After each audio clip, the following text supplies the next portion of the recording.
Hello again, everyone, and welcome to the front line with Joe and Joe.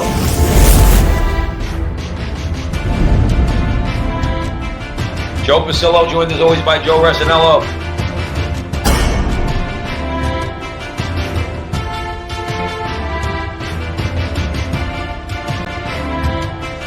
Once more, dear friends, let us go into the breach.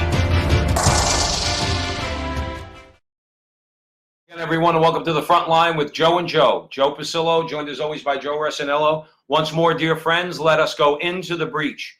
I just wanted to point out, I did a short video the other day, just felt inspired to, prayed a decade of the rosary, but I also made mention of the first Saturday procession down at Old St. Patrick's Cathedral in New York City, down the block from Planned Parenthood. And as always, it was very successful. There was about 150 to 200 pro-life, prayer warrior Catholics there, having gone to Mass at Old St. Patrick's and processing down to Planned Parenthood. Thank the blessed Lord, there were no crazies that were confronting us, so we peacefully processed down, prayed the rosary, prayed the chaplet of the Divine Mercy on the way back. It was a beautiful day. It was a grace-filled day. And I'm only mentioning this just to remind everybody and encourage everybody, particularly if you're in the New York, New Jersey area, to, the first Saturday of every month, like clockwork, there's prayer, there's Mass, there's a procession, and it's a great, great, great witness. So I encourage anybody to go down there. If you want any more information on it, you could just send us a comment or anything like that on Facebook, and I certainly will respond to you. So it's something to keep in mind. This way you could get into the breach in the pro-life movement. It's a great way to do it. So anyway, welcome back to the front line with Joe and Joe. We have a great show tonight, particularly our first conversation that we're going to have tonight. We want to give a special shout out to Jonathan Ross at Holy Faith Media up in Toronto, Canada, who's been producing our show now for several months, and we thank him so very much. He also broadcasts our show on YouTube, on Holy Faith Media on YouTube. So if you search Holy Faith Media, Frontline with Joe and Joe, our ugly mugs come up, okay? And then you can see that. Also of note, we want to just mention that for a couple of nobodies that nobody knows, all right, just trying to make it happen here, telling the truth, our interview with Jesse Romero, 10,000 views on YouTube, 10,000. That's not too shabby. And it's a great interview. It's posted both on our Facebook page at the front line with Joe and Joe, and it's also posted on the Holy Faith Media page on YouTube. It's a great interview.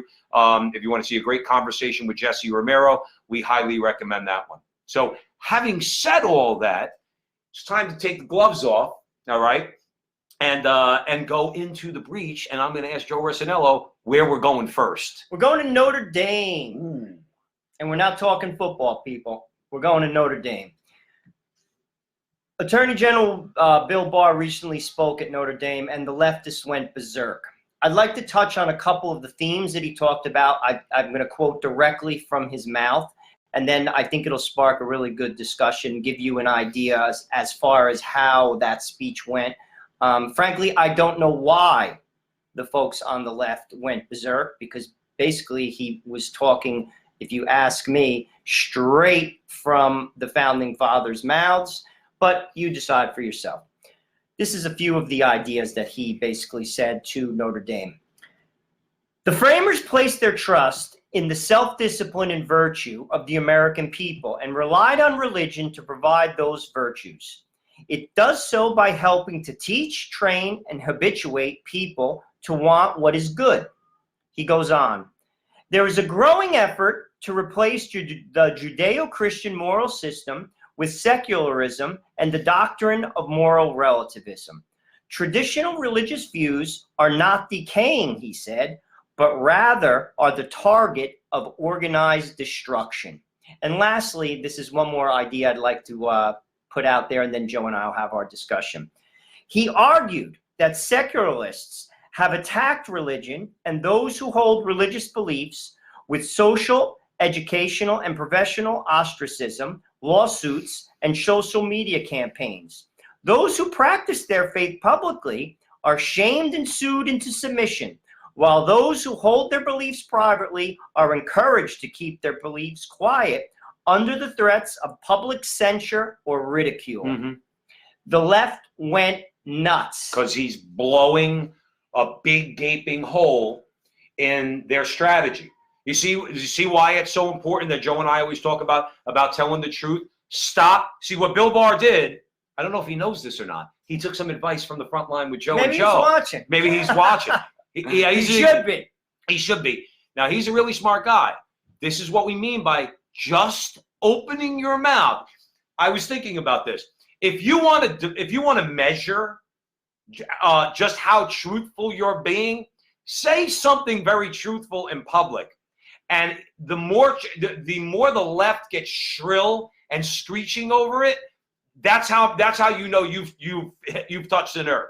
That you have told the truth about a thing, whatever that thing might be, whether it's abortion, in this case, whether it's not the religious dimension of American life, which, as Joe mentioned, that was what our founding fathers, they presupposed that the American people that they were writing this and crafting this Constitution for were a moral people. And by the way, John Adams said it would not work, as in our democracy, unless we were a moral people. And that's what you're seeing today. That's what I was going to say. Are you not seeing that?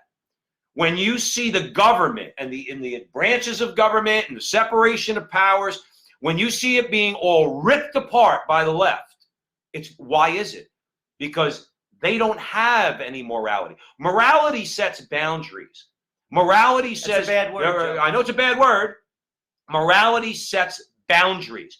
There are things you can and cannot do. Okay, there are parameters. There's lines that you don't cross. Okay, we as religious people understand that, and that's the same with government. They're not supposed to cross certain lines: executive, legislative, and judicial. Okay, what has the left done? A movement, if you want to call them a movement, let's call them the leftist movement in America, or the new American left since the 1960s. They are devoid of morality. All you need to do is look at their positions on all the major issues, particularly issues in regards to life and the family, to know these people aren't moral. You want to call that a judgmental statement, go right ahead, but they don't act very morally. But they say our liberal values. What are liberal values? What is it based in? Right. What is that based in? Their liberal value, Joe, is to achieve political results however they can, no matter what they have to do that. Now, why is it important to say that? Because what Bill Barr is pointing out is that's not the way America's supposed to work. You don't wake up one day and say, well, I just want this. Okay, well, there's a system in place. There's a constitutional framework within which you have to work. You know, sometimes it can be done executive, legislative, through the judiciary, but there are roles for the branches of government, and you might not get what you want. Say that to a lefty. Say you might not get what, oh, no, but I want it. I want gay marriage. A woman has a right to choose. In other words, and we're going to do whatever we can. And it's just those two I'm just using as an example. Okay, they want what they want when they want it.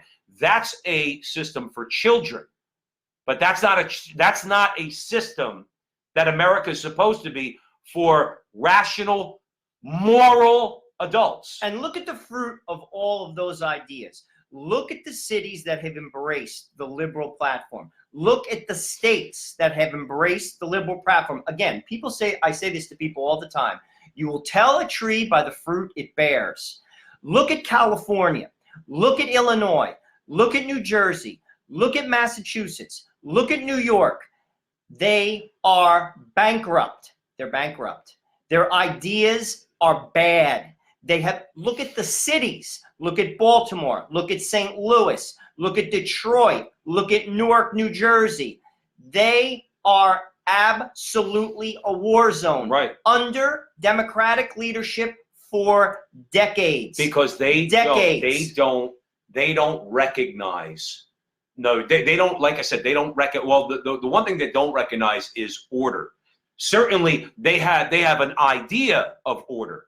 It's their order. See, Dan, what's happening, brother? Dan just chimed in. He says the modern left values power and their ability to impose their will on us. Sounds like tyranny. Exactly right, Dan. But that's what Bill Barr is pointing out. Why is it that the left so torpedoes, morality, public morality? Let's say, for argument's sake, I don't know. I don't cheat on my wife. I'm not divorcing my wife. Okay. I'm trying to live a moral life. Why is it that they want to torpedo that? Because when you're like somebody like Joe, let's say, and Joe's a throwback, him and his wife, okay, married 5 years, 3 kids, gotta love it, all right? And the bottom line is, why does the left hate that? Because, and this goes to a larger conversation, Joe, what they try to create through their lack of morality, by the way, through their lack of boundaries, by it convincing you that they're going to free you sexually and now you can do all the drugs you want, because they're attempting to do what Dan just said, impose tyranny. Well, you can't impose tyranny on immoral people, because immoral people are going to rise up. Immoral people say, no, you can't do that. We're not allowing you to do that. I have a wife, I have children, I'm protecting them. I have friends who have families and big families. No, we're protecting society from people like you. But what is the ideal citizen? Mike Jones says this all the time. What is the ideal citizen for, let's call them the oligarchs, in this case as represented by the political left in America, okay? They want docile, stupefied people. And what's the best way to do that? Promote all sorts of immorality, particularly in the sexual realm. No, because what does that make you? That makes you a person who's ruled by your passions. That's why Bill Barr's talking about this. This is not what you're dealing with, let's say, individual Americans. In other words, again, we're all sinners. So let's just be clear about that. But we're talking about immorality that's promoted. That's the problem in America. That's what Bill Barr, aggressive secularism, I'm sorry, Joe, the aggressive secularism comes in that form, and it comes through Hollywood, the advertising industry, the music industry, and all. My point is, Joe, they promote immorality. But the thing is, in their mind, it isn't immorality, and that is the virtue of the progressive. You see, abortion is a progressive value. Mm-hmm. You see, and that's what Barr is saying. He's saying that values are absolute. He used those words exactly. He said moral relativism. What that basically means is you determine what's right or wrong. Whereas an absolute idea, an absolute truth is something where it is determined. It's like math. 2 + 2 is 4. 2 + 2 is 4 in South America. 2 + 2 is 4 is in Africa. 2 + 2 is 4 is in Europe. It's an absolute. He's saying if you hold that value, you are considered in these people's eyes a pariah. They're pushing you out, and you're not welcome to do that in the public square. Right. Only in your house. And this is something Obama promoted. And I'm going to give you an example. If you recall, and this is I'm going to read this to you. This is what Obama did under his administration. He planted the seeds for this, and he actually put them forth. And I'm going to read it to you. President Obama's administration sued to force religious employers to provide abortifacient coverage in health plans. Meanwhile, states have passed laws requiring public schools to adopt LGBT advocacy curriculum that are inconsistent with traditional Christian teaching and have made it illegal for parents to take their children out of those classes. Now, this is not a live and let live situation. Barr argued this. He said it is rather an effort to compel people to violate their conscience. Right. And this is why they went berserk. Right. Because that is exactly what they've done and what they're doing. Didn't we cover it a few weeks ago? The nurse who was forced to perform an abortion? No, so why is it, I know this is going to sound a little mean, but I don't care. Why is it that if you want to go to hell, that you want to drag other people down with you? There's no hell, though. Right, that's in their. See, don't ever mistake that these people are not religious. Okay, don't ever think that let's say the American the Freedom from Religion Society and all these atheist groups don't ever think that they're not religious. Okay, they are religious. They just simply don't. They reject is what they do. It's not that they don't believe. They reject God. They reject His moral law. They reject His natural law. It's a rejection. It's a rejection. That's why they attack family. That's why they attack life itself in the womb. That's why it's such a sacrament for them. In other words, the destruction of human life. They reject, and they want to create a system in this country that forces you to have no recourse whatsoever. That's the scary part. And again, I just, for the life of me, I don't know why Fox News keeps putting on all these liberals as their contributors, because not for nothing, they just say the same thing over and over. If you turn on Fox News and you listen to any of the liberal contributors, you'll hear the same thing they're saying on CNN and MSNBC. I don't know why they don't just grab a clip of CNN from 6 o'clock in the morning, put that up, and say, well, that's what the left's saying. Now let's go to the conservative. Okay, they get so shrill and they start that Jessica Tarloff. She starts talking about, well, you know, Bill Barr's talking about imposing a theocracy. Not about theocracy, sweetie. It's not about theocracy, but it is about having some rules in this country and some boundaries. Boundaries that you don't want to recognize. Killing babies is the first one that comes to mind. Okay, but then everything else, particularly involving, let's call it the way it is, sexual morality. That's the boogeyman. But they're knocking down your door, Joe. But why do you have to impose your will? I'm not imposing my will on you. You see, that's the interesting thing. I am not saying in the public school that I have to teach our children in the public school about, say, not using contraception. I'm not saying that. How about we just teach the subject? Right. Science. Why do you have to teach my kid in the 5th grade about anal sex? Right. I don't want him or her to be taught that. Is that not in a position, Joe? And that's what Barr is saying. You see, Barr is saying you are not the tolerant one. You're imposing your will on me. By the way, every state, all 50, the first sentence in the preamble, I've said this on the show, I'm going to say it again, mentions God. This country was founded upon a religious belief. And it wasn't a Catholic one, by the way. We're Catholic. My people came 100 years ago. We're new to this country. So my point is, but it was a religious belief. And but it was still based, was it not still based on the natural law? Of course it is. Of course it wasn't. Of course it is. And frankly, countries and people that prescribe to that thrive.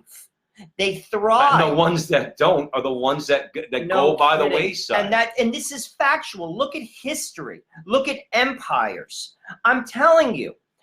You see, they're not the tolerant ones. Bill Barr, what he's saying, and this is why they went berserk. And here's what some of the people said. Actually, it's interesting. Chicago Tribune called Bill Barr. He's saying he's telling atheists to go to hell. Hardly, but that's what they said. Paul Krugman of the New York Times. We should all be scared of Barr's speech because its language is that of witch hunts. And pogroms. He had to throw in the anti-Semitism. You see how shrewd they are? See, Bill Barr gets up there, all right? He said Judeo-Christian values. Last time I checked, observant Jews follow the 10 Commandments. I think Ben Shapiro follows 613. That's okay? What traditional Jews follow. So he's not saying anything, Mr. Krugman, that observant Jews have a problem with, okay? But the secular variety, people like you, yeah, you're going to have a problem with the 10 Commandments, but then you would have a problem not with just him as a Catholic. You would have a problem with the Ben Shapiros and the Dennis Pragers of the world also. Who are Jewish. So, who are Jews. So let's get it straight.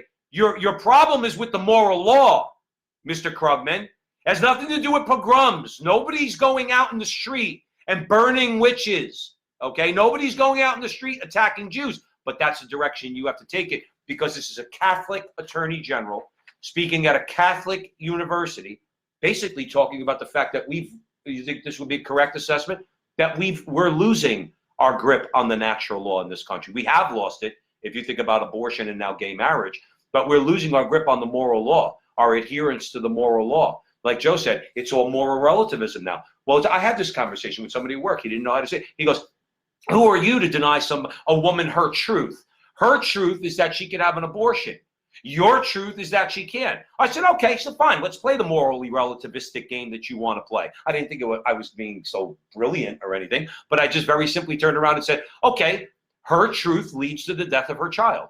My truth leads to the preservation of the life of her child. And he looked at me for about 10 seconds like this, like a deer in the headlights, and then walked away. Moral relativism doesn't work. It does not work. It doesn't mean anything, this idea of moral relativism. There is objective morality, and that's it. You know, like when it comes to things like, you know, I don't know, protection of human life, that seems to be right up there on the list. It's so sad. Thou shalt not kill is a big one. And the sad part is those who prescribe to that, because I've seen it, they destroy themselves. You see, you are free to choose, but you're not free to choose the consequences. Right. Those who prescribe, look at Hollywood. How many people have a successful life there? They kill themselves, married 5 times, in and out of rehabs. Look at Harvey Weinstein. But they'll say, look in my bank book. So what? I'm only telling you what they would but say. But that's okay. I'll be honest with you. I'll look at your bank book with broad and open eyes, and I'll still say what I'm saying. Their lives are a wreck. Right. Their lives are a wreck. There are consequences to this. We're seeing it in this country. Yeah. Sadly, religion of all kinds, we can argue, to be honest with you, from a theological perspective, but religion breeds a people that are at least trying to live upright lives. That's good for a society. I was going to say they want, and you want that. No, I'm sorry. Well, no, I'm not sorry. We don't want a society that doesn't reflect some sort of semblance to morality, to traditional. I'm going to use the word traditional, objective morality. Because what we have now, you said it earlier. You'll know us as Americans, as a nation, by our fruit. We have some pretty rotten fruit right now because we let the secularists and the atheists, and this again is what Barr is talking about. That's why they blew a gasket over this, okay? It is an aggressive secularism. In many cases, it's violent. When you look at, let's say, when you look at groups, let's say, like Antifa and people like that, in many cases, it's violent. But it is an aggressive secularism. By the way, let's go one step further. Right now, they're saying you can practice your religion in your home. But Joe and I pointed out a couple months ago on this show where that seems to be what's in practice in Europe, or what has been. Okay, people are much less publicly religious. Okay, but even in their home, what happened in Denmark? 5 kids got taken away from their parents. The reason why child services, I think it was Denmark, reason why child services took the kids, because the parents were too Christian. And you want to turn around Paul Krugman and talk about witch hunts? Paul Krugman would have us thrown into a concentration camp in a second. 1 minute. In a second. In 1 minute. Paul Krugman is a good little Leninist Stalinist, okay? They talk. They attack subtly, and then at one point they pounce. And then what you get is nothing but rivers of blood and piles of dead bodies. Paul Krugman is the enemy. He is the enemy of society. The man has and understands no moral boundaries whatsoever. Him and people like him. Want to give this is a good comment. I just want to point out, and we want to thank everybody for joining us. Nancy's joining us. Inez, Dan, Eddie, my baby's out there. There's a few others that we saw. Roseanne, yes, great time today. We went to Advent Mass today. St. Michael's, New York City, 34th Street. It was awesome. Arvin's joining us. Good to see Arvin. Aldo's with us. Eddie makes a good point. The decline. This is really something for us to talk about. The decline of morality causes the decline of rational discourse. It's happening here at an alarming rate. Spot on in this conversation, Eddie. You want to know why? Because rational discourse means you use your reason, which is designed by God to govern your passions, your appetites, okay, to keep them in line. That's how we monitor. That's how we regulate ourselves. We do it through reason. How do you argue, Eddie, with somebody who's devoid of, or who believes the opposite, that passions and desires and appetites should govern your reason? You can't argue with them. That's why he makes a good point. Rational discourse breaks down. Absolutely, but your passions will destroy you.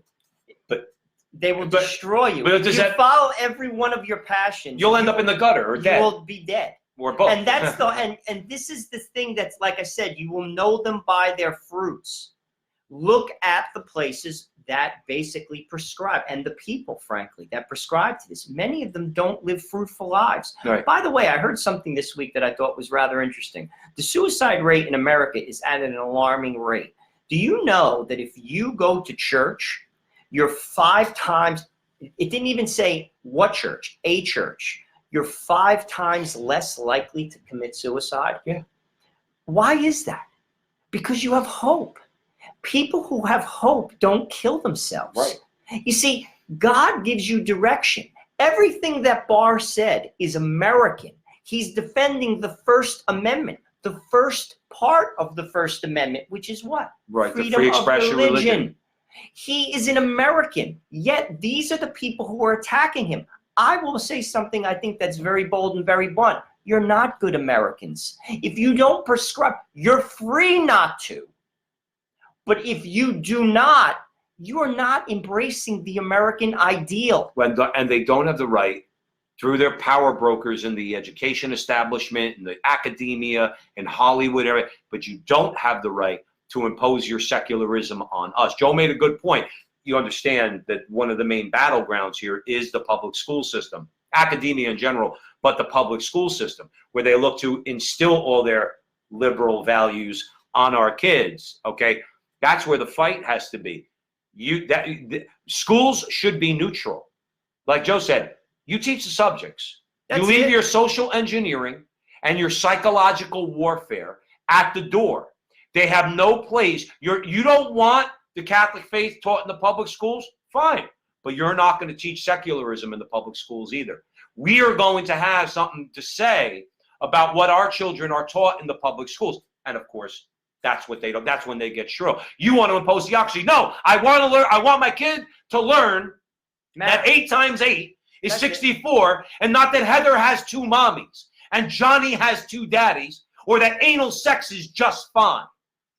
That's what we're going to leave out of public education in America. We know you can't stand that, but we don't give a damn about what you can't stand. And by the way, we've covered this on our show. Liberal states like Illinois and New Jersey have spoken out against it, because even indifferent parents are not for this, you see. People who are like basically with 2 feet on the ground in liberal states, we covered a story in Illinois. People were up in arms over just what he's talking about. You see, this is also why they're going to lose this election. This is also why Barack Obama is saying you got to come to the middle. This is also why Mike Bloomberg joined this ridiculous group of humans, because they're going to lose, right, because of these ideas. And they know it. They're not in touch with the American people. They're simply not. But who is? Who is in touch with the American people right now? The Donald. I hate to tell you. Hate to break it. I know. Listen, I know we just made well, there's no liberals really watching us, but if they were watching us, all right, we would make their heads explode. Donald Trump has done more to instill in this country this flawed human being. Nobody denies that, okay? But then again, many people that are chosen to do certain things, perhaps by God, are flawed human beings, okay? Donald Trump has done more to promote families in this country, to promote a culture of life, okay, which we had an interview. You could watch it, not now, later, with Father Stephen Ibarrado. It's on our page, talking about Donald Trump and the abortion issue. He's doing more to bring manufacturing back to this country, which will do what for this argument? A good manufacturing base with good jobs, well-paying jobs with good benefits, okay? Those jobs enable one person, yes, the father. I know your feminist heads just exploded out there. The father goes out and earns enough money to support his family. And what does the mother do? She's in charge of forming the children in the home, okay? In other words, this is the left's nightmare. This is our dream, that would be in America that we would have back, where one person can leave the home, go out and earn enough money, where the mom, yes, the mom is at home taking care of the kids and raising them properly, okay? Donald Trump's doing more, because the more you try to, because let's get into this a little bit. What are the 2 biggest things that the left can't stand about Donald Trump? Number one, and oh, by the way, this is not just the left, because there's plenty on the right who disagree with this also. Secure the border and control immigration. Why is that important to all this? Because a lot of your right-wing oligarchs, they want cheap labor, okay? They want that labor coming across the border, okay? Because all that labor is going to be very, very cheap, and that's going to increase corporate profits, and it's going to drive down wages.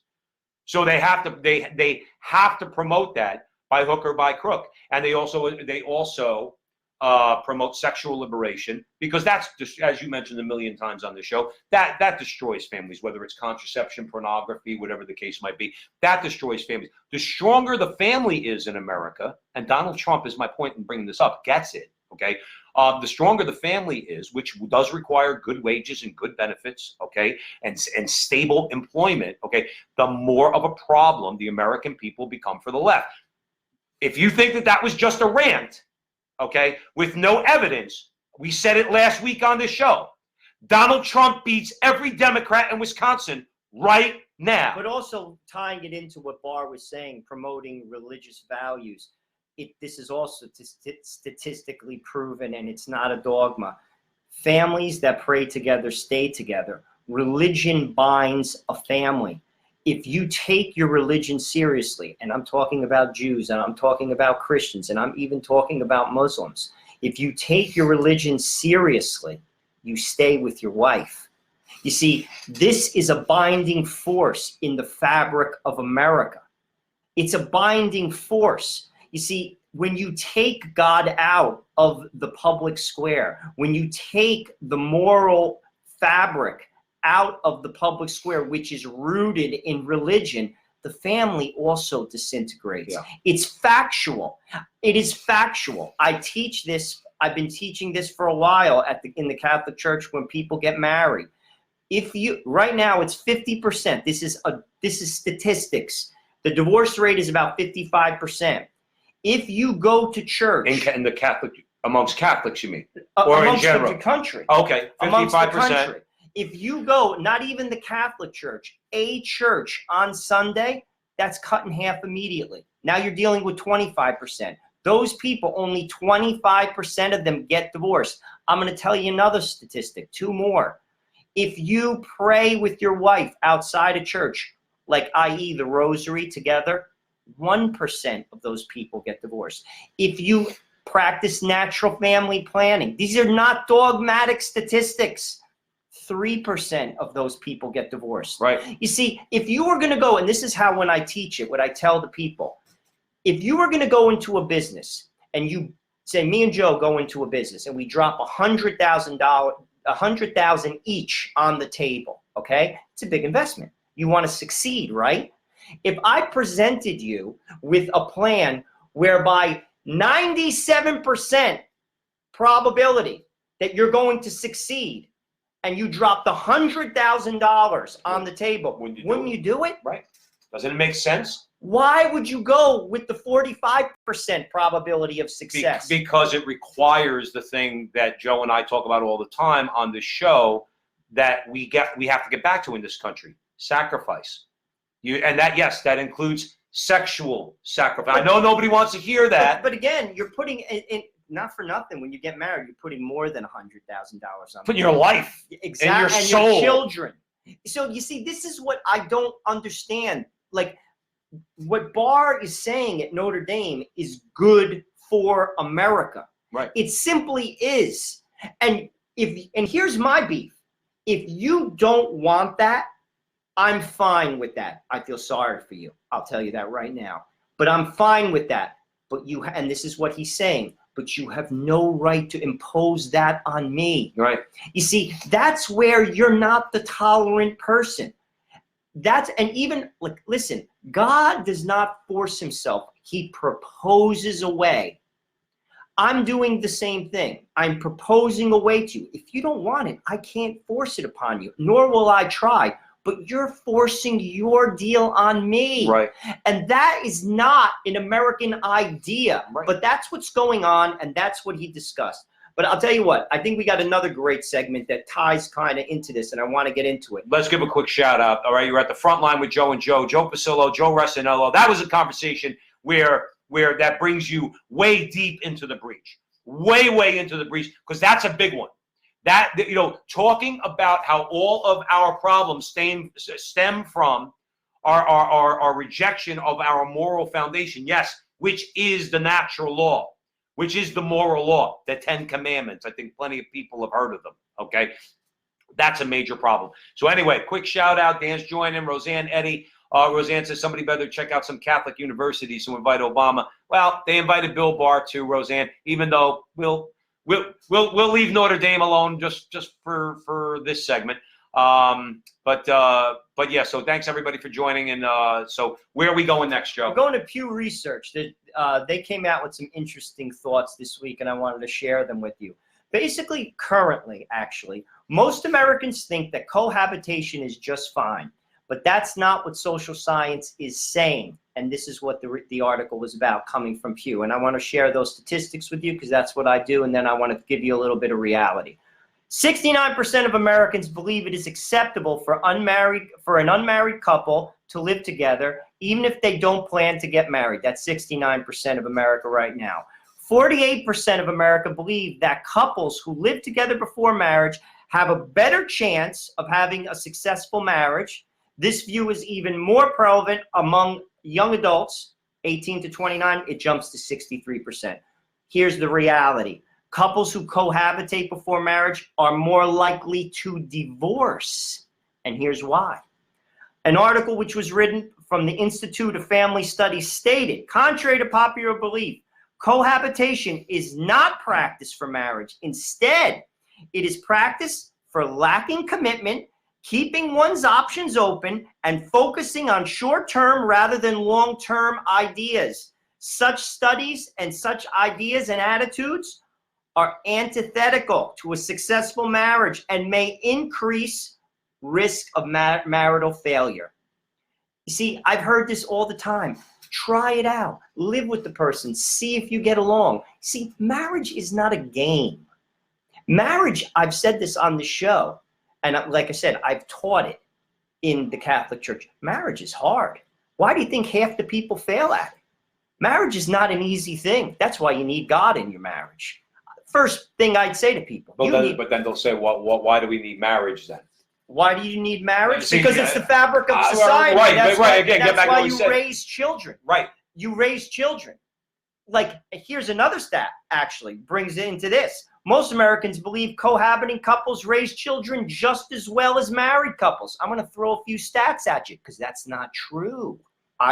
This comes from the American College of Pediatricians. Are they a wing of the Catholic Church? I want you to notice something. When I throw a stat at you or a study, I'm giving you doctors. I'm giving you like major groups, academics, science. I'm not giving you like George Clooney. I'm not giving you the catechism. I give you science. Right. These are scientists. The American Catholic of Pediatricians, the American College of Pediatricians wrote something in 2014. This is what they said. Children whose parents cohabitate face a higher risk of premature birth, school failure, lower education, more poverty during childhood, and lower incomes as adults, more incarceration and behavior problems, single parenthood, medical neglect, chronic health problems, both medical and psychiatric, more substance, alcohol, tobacco abuse, and child abuse, and that a child conceived by a cohabitating woman is at least 10 times a higher risk of abortion compared to one conceived in a marriage. These are stats. I'm not making it up. Right. And once again, I love it. People just choose not to look.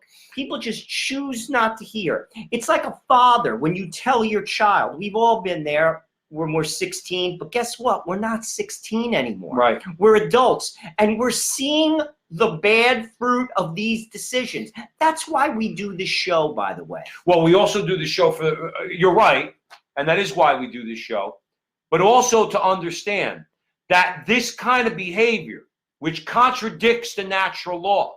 This is not what people in their reason see to be right, but because it's promoted. See, that's why we're here. See, people will do these things anyway. There'll always be divorce. There'll always be people who do things that are, well, let's just call it sinful, all right? That's always the case. Again, as Catholic men, we say we're not judging anybody. People can make all sorts of mistakes. I lived 2 decades of my life making a ton of mistakes, okay? So we're not talking about individual people. But we are talking about that as a nation, and particularly as a culture, which is really why we're here, to try to change the culture, is that this is being promoted. And what do I mean by that? Lou joined us, right? Lou's a friend of mine, all right? I know him. I met him and his beautiful wife through other friends of ours, okay? And it just reminded me, because I saw his name on the screen. Lou got married to his wife when he was 25 and she was 22 years old. I didn't know, by the way, until I met her. She actually grew up a few blocks away from me, okay? They're in their 50s. They're going on 30 years of marriage with beautiful children, a long marriage.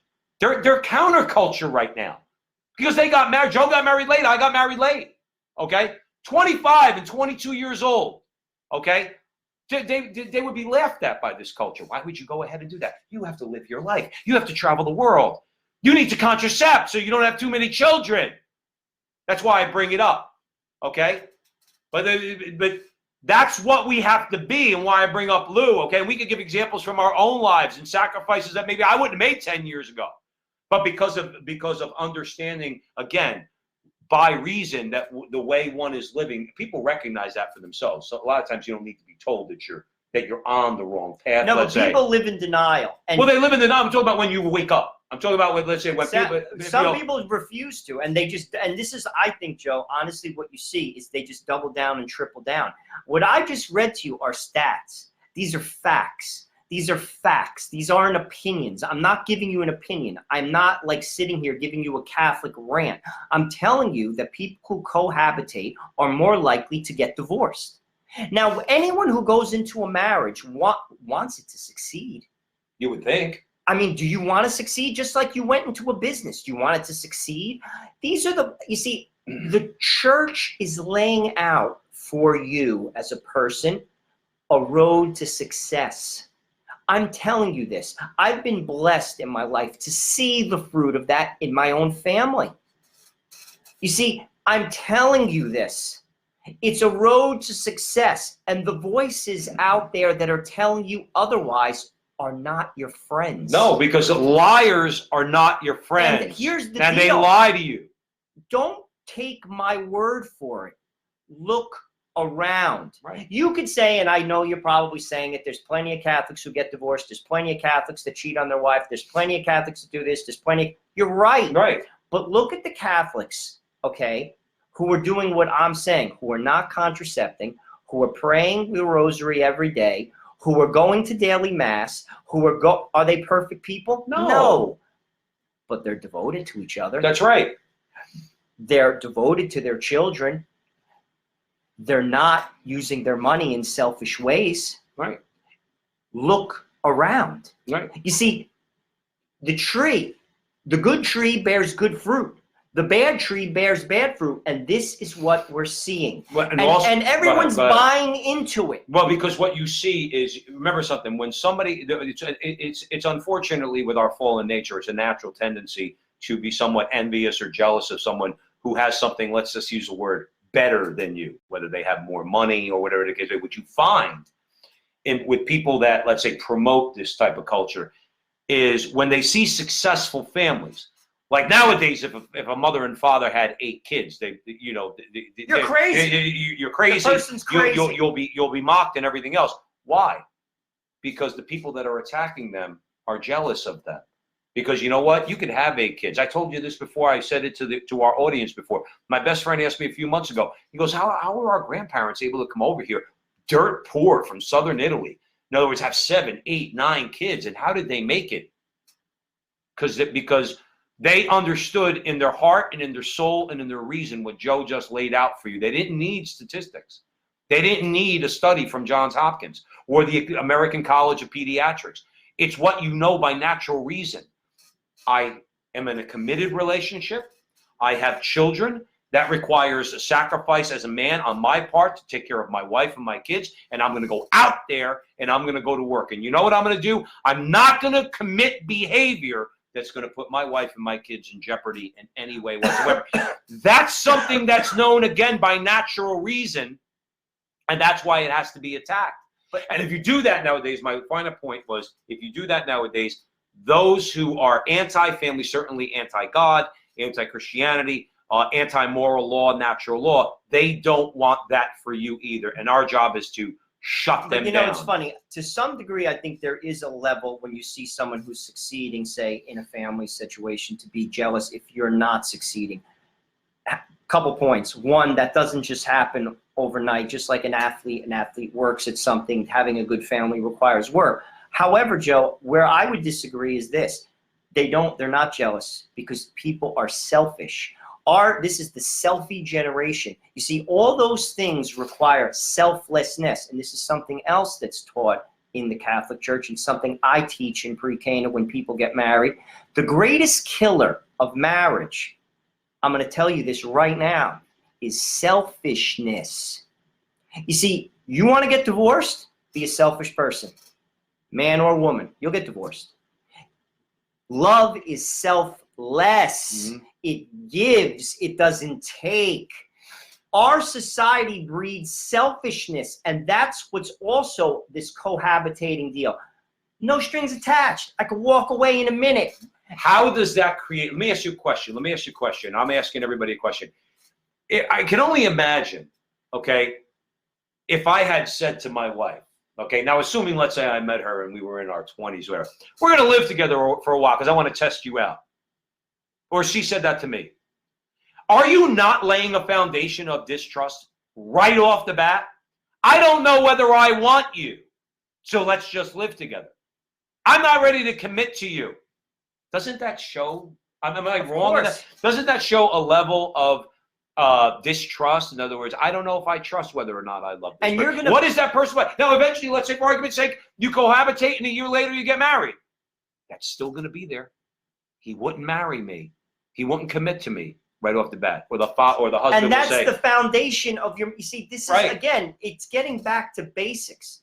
The people who came to this country, the Irish people, the German people, the Polish people, the Cuban people, they understood that. They weren't, some of them weren't even educated. I'm speaking for myself. My family wasn't educated when they came here. They weren't engineers and doctors and lawyers coming into America. Yeah, my father was no.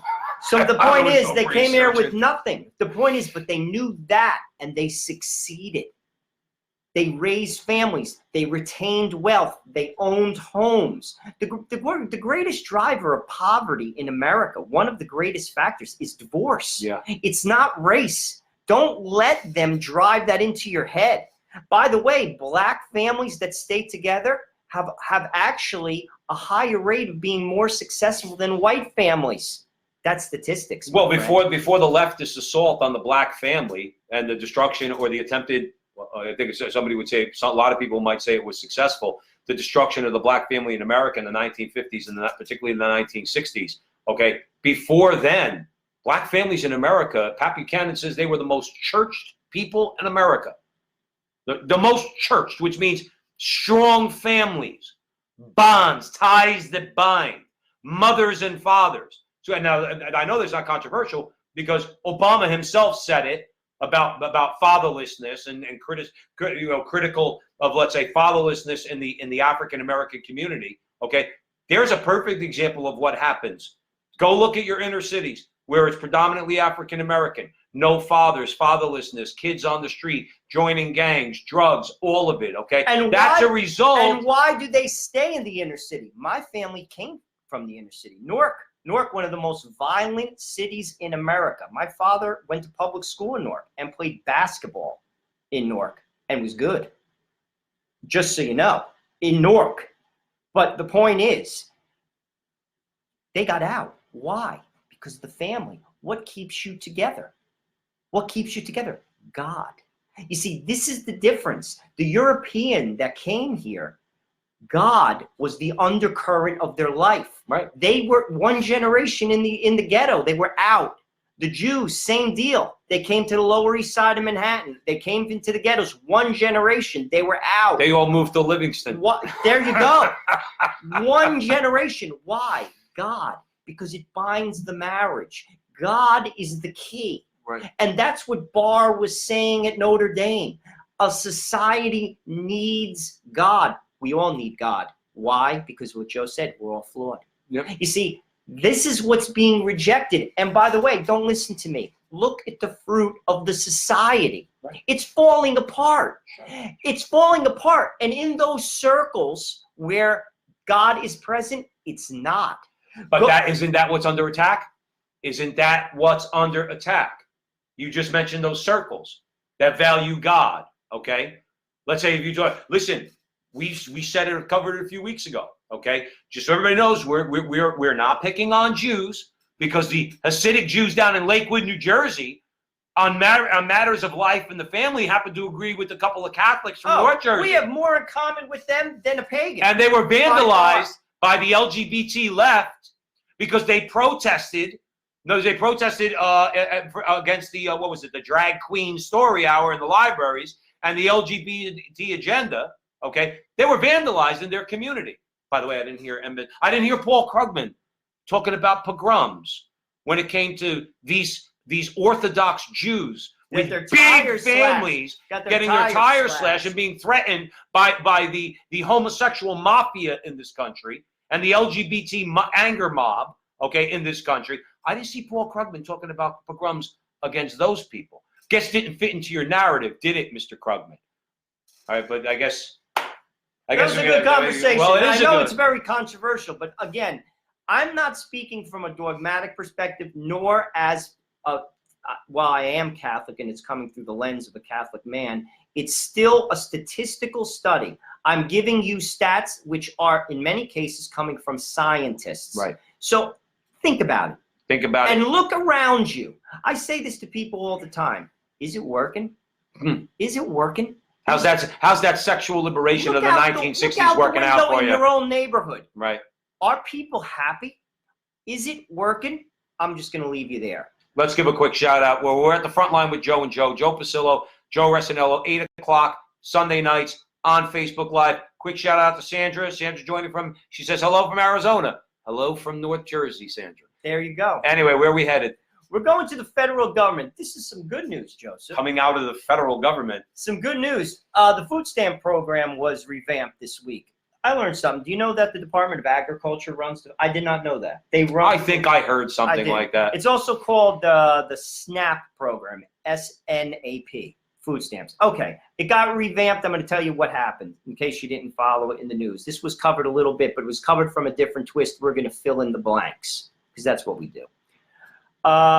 Like I said, finalize a proposal to reform the food stamp program. Basically, the new law says that all able-bodied working adults without dependents between the ages of 18 and 49 who receive food stamps for more than 3 months in a 36-month period must work, go to school, receive job training, or volunteer to receive their benefits. Now, a couple things. This is what I'm going to fill in some blanks. The rule does not apply to those over 50, the disabled, the pregnant, or caretakers of children. Why did this come about? Because the unemployment rate right now is 3.5%. Did you see the number on Friday? It was over 260,000 jobs created. And with that, there is a record 7 million job openings. Okay, so this is how the mainstream press covered it. They did cover the story, but this is how it was framed. They said 700,000 people are going to get kicked off the food stamp program. Well, I'm going to up it. Actually, 755,000 people are going to get kicked out of the food stamp program. Why? Because there are 7 million open jobs right now in America. That's right. And here's another one to put in your hat. If they put this into practice, which they're planning on doing, within a 5-year period, it's projected to save the federal government $7.9 billion with a B. That to me sounds good, like good governance. That to me sounds like a practical idea. That to me is good for America. Now, what is food stamps? Just like unemployment. I've been unemployed. I received my benefits. But then guess what? I went back to work. Why? Because I am able-bodied, and I am in an age where I can get a job, and I did, and I support myself. I am all for food stamps. If you need it, like it said, for 3 months, if you're able-bodied, if you're not a woman who's pregnant, if you're not a caretakers for children, if you're not over 50, if you're not disabled, I'm for it. Right. But if you are able-bodied, and there are 7 million job openings in America, across America right now, you got to get yourself to work, my friend. If your body works, sorry, you could earn a paycheck. Sorry. But that's so racist. No, it's I not. know, by the way, no, but you know that's what they're going to say. Oh, of course. The argument in our lifetimes, again, you're talking about a couple 50-year-old guys here. I'm a little bit more than 50. In our lifetime has been, if you criticize the welfare system, which includes SNAP, which includes food stamp program, you're a racist. You're attacking black people. That's what they say. That's what that I've heard that my entire life. They, again, statistics, they want to ignore the fact that vastly more people with white skin are on food stamps and are on welfare than are African Americans, okay? But that's always been the argument. One thing I love about Donald Trump all the arguments that would make a normal Republican fold, which have made normal establishment Republicans fold, Donald Trump, it just rolls right off him. It really does. And you know who supports him? Because he's a savage. He's a savage. You're right, but he's a savage for the American people. You know who recognizes that? You know who's telling the left to go take a walk now? African Americans, to the tune of about 25 to 30%. I heard actually 35%. This is a nightmare for the left. Those three judges that testified, or those three law professors that testified in front of the Congress the other day in the House Judiciary Committee, people like that, okay, that makes their heads explode. Who criticized recently? We covered it on the show. Criticized African Americans who supported Donald Trump. I forgot who it was. Said basically there's something wrong with them. That they're unhinged in some way. They need psychological help. No, it's like Joe said. They're looking around and they're saying, this guy's creating jobs for our communities. Young black men, okay, who don't need food stamps and welfare and don't want it. Call it pride, call it whatever else. Again, Joe made a good point. The left has destroyed these cities and left a lot of these kids, a lot of them are kids with nothing. But they see they're able-bodied and somebody says, I'll give you a job. I'll give you a job. And they're going to work. And you know what they're doing? They're supporting Donald Trump because he's the one who created their jobs. Because their hero, Barack Obama, the hero of the left, okay, he's the one who said get used to 1% economic growth. He's the one who said that those jobs are not coming back. He criticized Trump and said, what magic wand is he going to wave? Guess what? Whatever magic wand it is, the jobs are coming back. They have been coming back. They're continuing to come back, Jefe Obama. I'll tell you the magic wand. He lowered the corporate rate from 35% to 21%, and he cut a lot of unnecessary regulations. And he imposed and that's the formula. And he imposed tariffs, which I know it pisses off the right, but he's also trying to prevent a lot of cheap goods from coming into the United States, flooding our markets and driving down our wages. He also is preventing that too. See, that's why we say all the time, Donald Trump's not an ideologue. He's not bending to them on the left, but he's not bending to the right either. This is a guy who made billions on unionized labor. He understands paying people well is an important thing, and he's translating that into his policy. Well, African Americans are benefiting from that. 7 million jobs. Now corporations need to compete for that labor. Let them compete for a while for labor, as opposed to labor always having to compete amongst themselves. In other words, I'll work for $10 an hour, and that guy will work for $12 an hour. Well, now corporations have to compete for labor. Drives wages up. Now they need, let's not make a mistake about it, to be a lot higher to be acceptable to Joe and Joe here at the front line at 8 o'clock on Facebook Live every Sunday night. A lot higher, but it's a step in the right direction. And yes, when the jobs are available and you got these, okay, you have hands and your body works, you go out and you go get a job. Yeah. And by the way, I understand a lot of it. A lot of people who are on food stamps probably grew up in poor surroundings and everything else.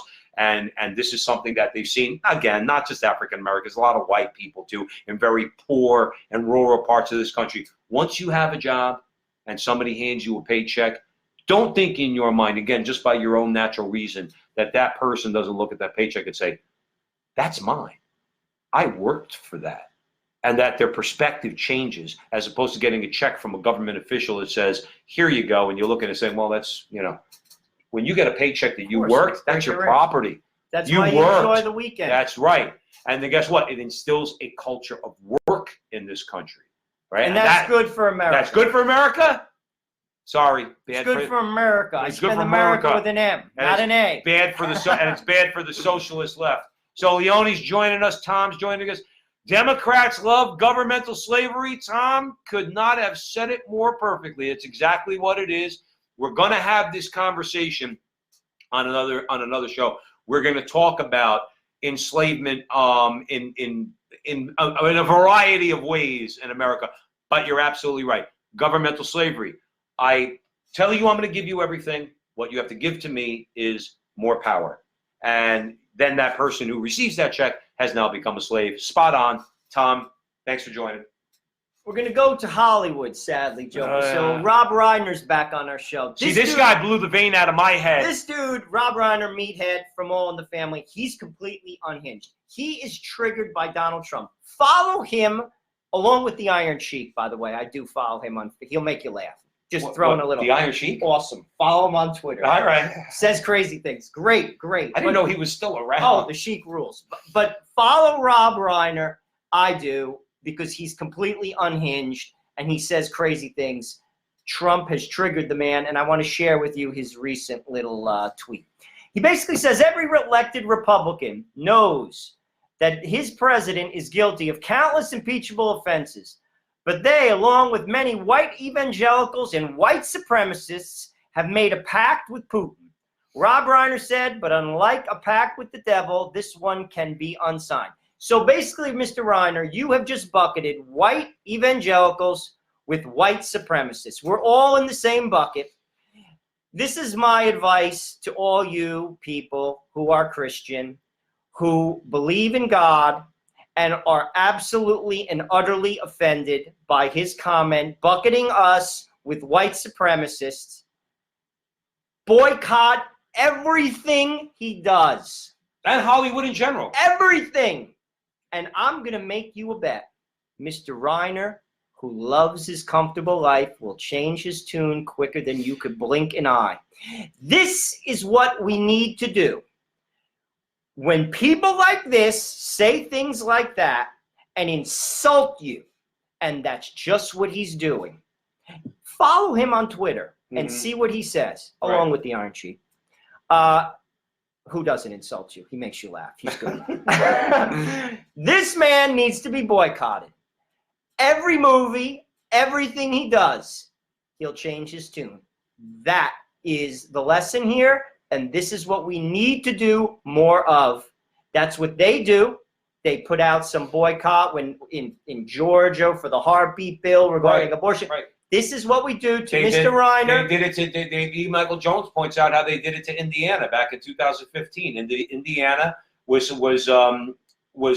passed legislation to protect the people of Indiana from the LGBT juggernaut that was trying to maraud over every state. They passed the Religious Freedom Restoration Act, recognizes marriage as being between one man and one woman. And Silicon Valley flew in there. Mike Pence was the governor at the time, and just long story short, they completely caved. They said you're going to change your laws because we say so, and they got away with it because Mike Pence did not know how to deal with them. But we don't do the same thing to them. Conservative America. Let's talk purely in not religious terms, even though there's a lot of overlap with religion and some of our shared values. We obviously don't agree on a lot of things theologically, but we do have some shared values. We never get together in this country and say, Hollywood be damned. I'm not spending any more money on Hollywood. I'm not going to go see. A lot of people here, I'll give you an example. They'll say, well, I don't go see George Clooney movies as a raging liberal. But don't you understand? Hollywood takes all the profits from the big blockbuster movies that you do go and see, which are not necessarily offensive. I'm not saying they are. And they give it to leftists to go and make the trash that does offend you. Hollywood needs, as an industry, needs to be boycotted across the board, not just Rob Reiner, okay? All of them. No, these people, Joe says all the time, it's not shock to anybody. They're all about money. You think the heads of the studios, you think they're going to want to hear that there's a boycott of one of their biggest money-producing directors, and they say, well, why are you boycotting us? He doesn't do anything to offend you. Yeah, no, but you do a lot to offend us. You give money to George Clooney and Rob Reiner and these others to go out and insult us. And yes, I say us specifically as Catholics have been insulted for decades. Ever since the production code was broken in the 1960s, we've been barraged as Catholics by the left in the Hollywood community. We are not giving you any money, Mr. Corporate Executive in Hollywood, because although that movie doesn't offend me, these others do, and you produce those too. But we don't do that in this country. And they'll change their tune. And because they're all about money. If you ask me what we need to do as far as our culture is concerned, one of the things does come down to money, as Joe always says. We need to keep our money in our pockets. We need to say no to ourselves and our children on a lot of these things. We have to. Oh, by the way, Disney is the poster child of companies we need to boycott. They're not a family-friendly company. In other words, they're the ones. I think it was Bob Iger. We covered it a few months ago when Alabama passed its abortion law. And Bob Iger came out and says we're boycotting Alabama. Want to see, as conservative Americans, again, leaving our differences in religion aside, as politically and culturally conservatives in America, Disney needs to be boycotted. Do not take your children to see Mickey Mouse in Disney World or Disneyland. Do not take your kids to go see any Disney movie whatsoever. Start putting a real dent in their profits. And Disney's a public company. Start watching their stock price fall. And they'll change their tune. But that requires an act of the will. Who teaches you that? What? Act of will, discipline, virtue. Church. Bingo. That's Church. why it's good for America. Right. That's why it's good for you. That's right. So where are we headed? Scranton, PA, the Electric City, home of The Office, and where I went to college. That's right. University of Scranton's in the news. They refuse to recognize Turning Point USA. Interesting. Just for those who don't know what Turning Point USA, it's an American conservative nonprofit organization. The administration at the University of Scranton are allowing the student body to ban Turning Point USA. This is interesting because the statement of philosophy of the University of Scranton is this: freedom of thought, freedom of expression, and freedom of the individual must be preserved. Really? Really? Doesn't look like it. This is what a student said. His name is Cody Morgan. Shout out to Cody Morgan at the University of Scranton and to all my brothers and sisters at Scranton. I'm an alumnus, graduate in 1992. This is what he said. He was the prospective president of the TPUSA. And this is interesting, and I want to just comment on it after I want to read to you what he said. He said, "It's a shame that the University of Scranton's administration has failed to recognize that some members of our student senate have abandoned the idea of representing the interests of their constituents." He goes on.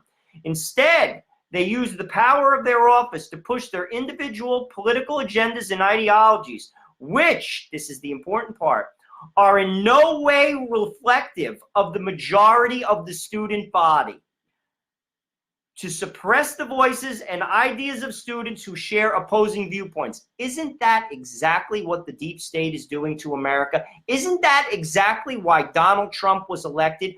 It are people up top who are saying and setting the rules for the people below. Isn't that what's happened throughout history in governments all over the world? And we're seeing it in small little like microcosms here at the University of Scranton. Conservative-minded people who this gentleman is saying represent the majority of the school are being suppressed. Right. The ideas that they want you to hear are their ideas. And that's it. Period. And that's it. Now, we talk about it all the time. They project. They project onto you what they themselves are doing. They say, you're the totalitarian. No, you are. They say, you don't want free speech. No, we value free speech. You want to know why? Because Joe and I are firm in our views, in our worldview, and we will defend our worldview. So we don't want the freedom of speech. We don't want somebody's freedom of speech taken away from them. If we don't like what they say, we'll say, well, then we want to argue with you. Because that's what civilized, rational people do. What did Isaiah say? Come, let us reason together. Well, let us reason together. We'll argue with you because we're confident in what we have to say, and we can back up what we have to say, whether it be on religion, politics, history, philosophy, or any of it, economics, any of it. We are confident men, and we'll back up our position. These people tell, and why? Because we know we're telling the truth. These people tell lies. You can't expose lies to the light of day. You can't expose lies to a debate or a conversation. You can't do that because the lie will be exposed. You won't convert that person. But then other people will hear that conversation and they'll be more swayed to your point of view. That's why they have to shut it down. That's why we're having an assault on the First Amendment in this country. That's why we have notions like hate speech in this country. There is no such thing as hate speech. None. But that's a means by which they bully and they harass people and they threaten their jobs and they threaten their families. That's what they do. But then while they're doing that, they accuse you of doing that to them. That's the ridiculous stage that we've gotten to in this country because we allow it. And what is so bad about conservative thought? Pro-family, pro-life, pro-religion. What's wrong with that? What's wrong with that? By the way, University of Scranton is a Catholic school. I'm ashamed to say it. Catholic, and they permit this. Right. Where are our bishops? Where are our bishops? How can a Catholic right now support the agenda of the Democratic Party? It's impossible. Right. It's impossible. And this is not being, like, to be honest with you, subjective. This is purely objective. Stephen Baldwin, who was Catholic, well, he is Catholic. He's a baptized Catholic. He left the Catholic Church. Recently came out and said, and I agree with you, Mr. Baldwin, you cannot be Christian and be for abortion. The Democrats are not only for abortion, they're for radical abortion. Right. This is what, like I said, this is a Catholic school. This is a conversation we're going to soon have. Keep it on your radar. We have someone lined up, hopefully, keep your fingers crossed, a known academic, a very, very intelligent man, Princeton educated, who, God willing, come on our show, and he is going to enlighten you on this subject. But this is something that, sadly, is going on not just at the University of Scranton, but at many Catholic schools, shutting down conservative voices. I'll be honest with you, it's sad. And I'm going to spend $70,000 a year to send my kid to one of those schools, or have my kid go into debt to go to one of those schools? Wrong. Right. Wrong. Absolutely. And the thing is, too, in other words, now, I've said this on the show, okay, so it's not a shock. Quick shout out to Virginia joining from California. God bless all. God bless you, Virginia. Thanks for joining us. We've said on the show, so to be very clear, I'm very skeptical of what's being passed off as conservatism now. I have some questions about Charlie Kirk and TPUSA, but let's get it straight. If the University of Scranton, if the student body wanted to have some leftist speaker, then they and people were trying to shut them down. Let's say the student government were trying to shut them down. The University of Scranton administration would come down on them, and they would allow that leftist speaker. In the meantime, the University of Scranton is allowing, correct me if I'm wrong, you know the story better than me. It's one student who's at the head of the student government, okay, is it the Student Government Association, who's saying it doesn't matter what everybody else says. I have decided that TPUSA will not come to this campus. Am I wrong in saying that? And the school backed it. And the school backed it. That's the problem. So there's a matter of stifling free speech, all right, we're having TPUSA, again, who I have problems with. I'm not going to speak for Joe on this. I have problems with some of their ideas, allowing them to speak, and also the hypocrisy that at the same school, we know what's going on in the Catholic world right now. We know what's going on with the Jesuits right now. We know that they would have, I'm sure, let's say, they would have no problem with Barack Obama going to speak there. And they have, and Barack Obama has spoken at many Catholic universities. Again, this is a conversation. Keep it on your radar. It's coming at you soon. All the bishops, 80 of them, basically wrote letters to the president of Notre Dame saying he's not permitted because the bishops have said if you're for abortion, you can't give them a platform. He ignored them. Right. So this is, again, we are spending our hard-earned dollars to send our kids to get a Catholic education. And this is the nonsense that's going on. This is what has to stop. And frankly, the bishops have to do something. And frankly, we have no power. What we can do is cut the money off. Cut it off. I'm not sending my kid to hear this nonsense. I'm going to go into debt and break my back to $70,000 a year. Also, what are you, crazy? But Joe, also when you get the alumni fundraiser, rip it up, throw it in the garbage. Or you write them a letter. Right. Say, listen, I'm not going to. I'm willing to give you money. Let's say, in my case, Seton Hall University. I don't hear bad things coming out of Seton Hall. I don't really hear anything coming out of Seton Hall. I give to other areas of the church. I would give to Seton Hall if Seton Hall was asserting a more Catholic identity. Okay, I definitely would. But in the meantime, I get the letter. And until Catholic colleges start speaking up, including my school, including University of Scranton, and changing nonsense like this, okay, take it and rip it up. Look, a lot of you out there in Catholic circles, you're wealthy people.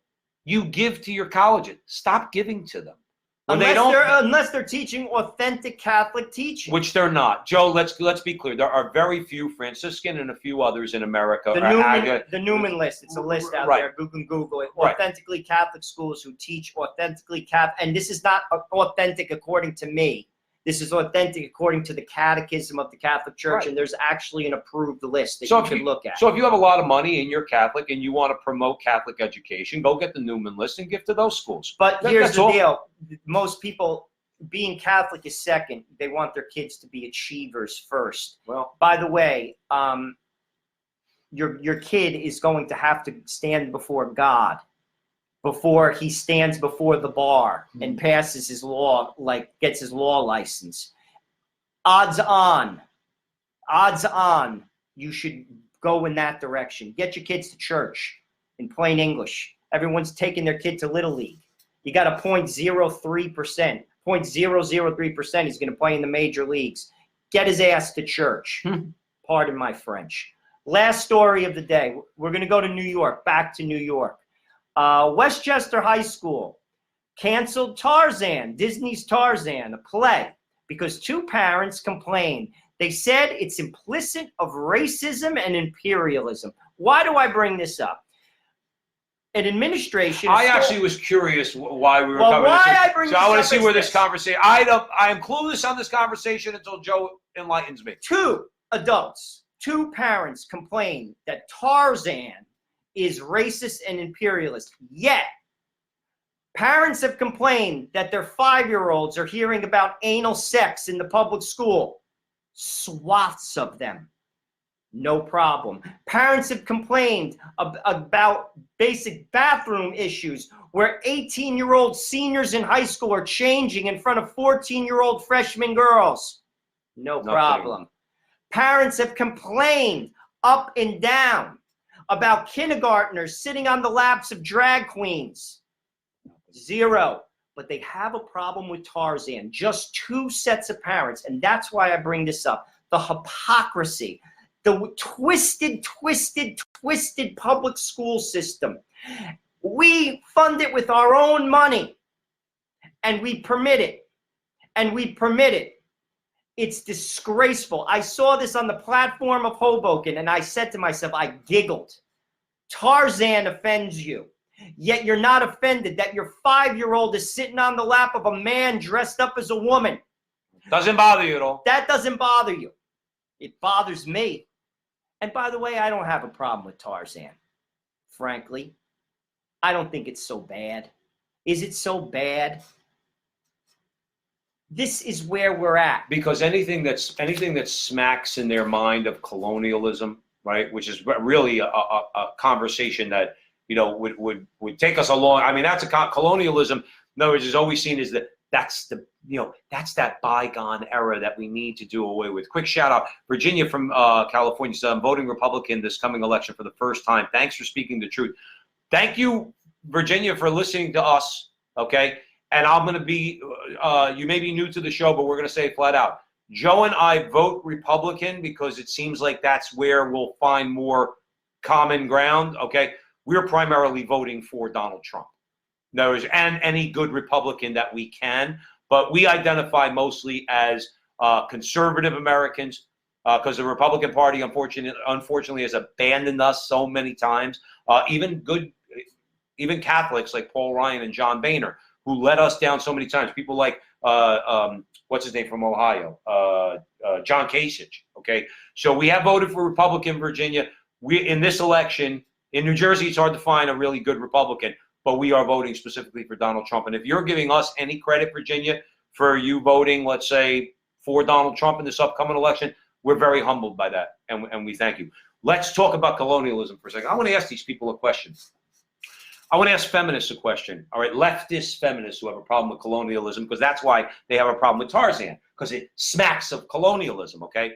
When wives in India were throwing themselves on the funeral pyre of their husband and burning themselves, okay? Because they had no right to go on living, because the culture and the practice was that husband dies, wife's going with her, okay? Are you offended by the colonialism of the British who went there and one of the first things they did was end that practice. So are you offended by that colonialism? Now, I know colonialism has its sins. Don't get me wrong. But this idea that you're going to, in a blanket way, let's say that colonialism is just bad. It's cultural indoctrination. You're imposing your Western values on them. Well, not for nothing. If that's an imposition of Western Christian values on India so that women stop throwing themselves on the funeral pyre of their husbands, I'm all in favor of it. I'm going to give you another one. When the Spanish got to Mexico and encountered the Aztecs, okay, who were big on human sacrifice, okay? So you want to call that, let's say, colonialization of Mexico by the Spanish missionaries and, dare I say, the Catholic Church, okay? One of the first things that happened in a relatively short period of time, the practice of human sacrifice came to an end. So if you want to call that colonialism, I'm all in favor of that colonialism. And many other things that Western Europe, that was predominantly Catholic, and you have to, obviously after 1500, throw the Protestants in there. A lot of colonialism ended atrocious practices. Now again, colonialism has its sins, but in this way where you're just going to say the whole thing was bad, well, these indigenous people in these areas were doing things that were very morally abhorrent, things that you would find morally repugnant. No, it's only morally repugnant if they're doing it to them. Right. See, that's again why people don't care about things. That's why people don't care about abortion. They shut their door. It's not happening to them. You see, these our society. These things we talk about here affect our society and the bad. It's time to cut it off. It's time to be adult. It's time to look at reality where in the face. That's right. And to vote. Nobody is perfect, but look at a platform the Democratic Party is about. If you do, if you're a logical person, well, not sadly. That's right. We're going to show there. Thank you all for joining us. We will today go on YouTube, go look at our speech. We started the first hour of this conversation talking about speech. Go listen to his speech. That guy is diagnosed with a problem. Straight on. We are here also at the Frontline show every Friday night. Every Sunday night. Facebook at 8 o'clock. We want to join. Thank you all for joining us. Some of the new viewers, thank you for joining, particularly down there over there in California. And remember, we're going to be here. We're not going anywhere. We don't care about bullies. We don't care about people that threaten us. We don't care. We have God on our side, which means we have the truth on our side. So remember, keep speaking the truth, and remember that our conversation here is your conversation. And that conversation is going on everywhere. Thank you for listening. We'll see you next week at 8.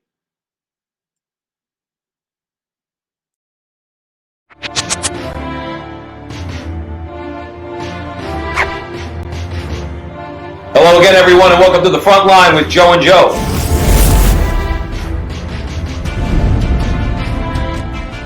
Joe Pasillo, joined as always by Joe Resinello.